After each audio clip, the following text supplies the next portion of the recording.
என்ன நினைக்கிறேன்.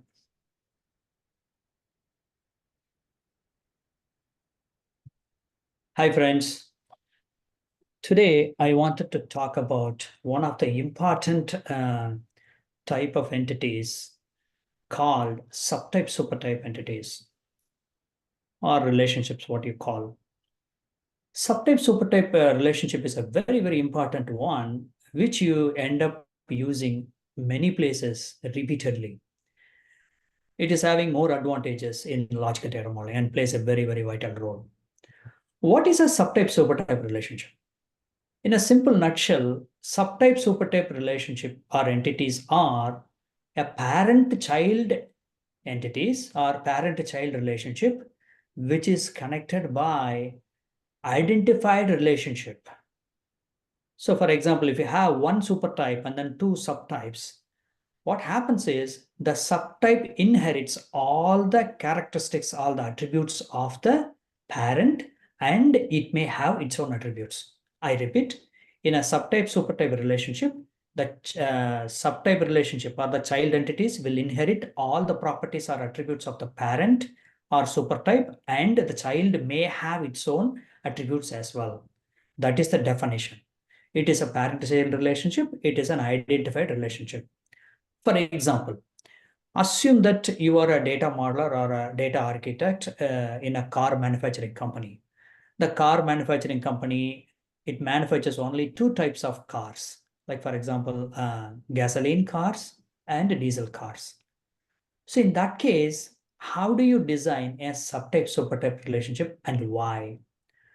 Because you can design or you can model as a car entity.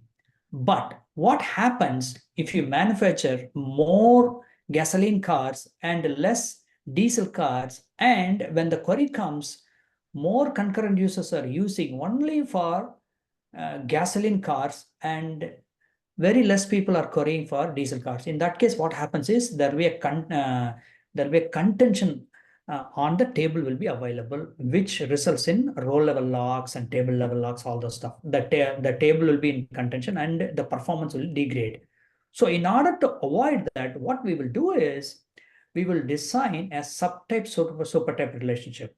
For example, what are the common properties of a car, like chassis, tire, color, upholsteries, all those stuff are common for any type of cars. It may be diesel cars, it may be gasoline cars. But what is the specific attributes of a gasoline car?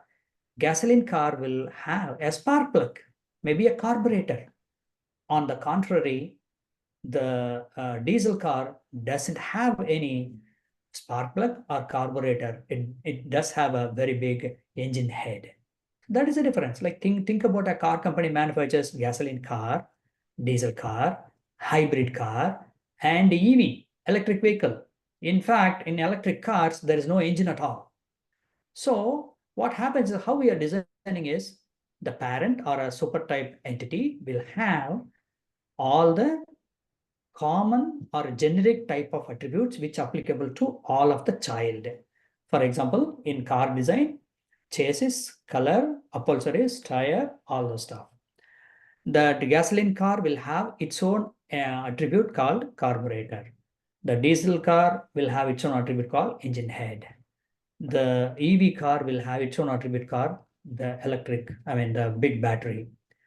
So in a parent-child relationship, when we do the physical model, we roll it up or we roll it down and have all the parents' properties. This is very important, and we will end up using this repeatedly. If you want to know more, deep dive into its subtypes, how to use a subtype user type, what are the different types of subtype supertype also, feel free to reach out to me.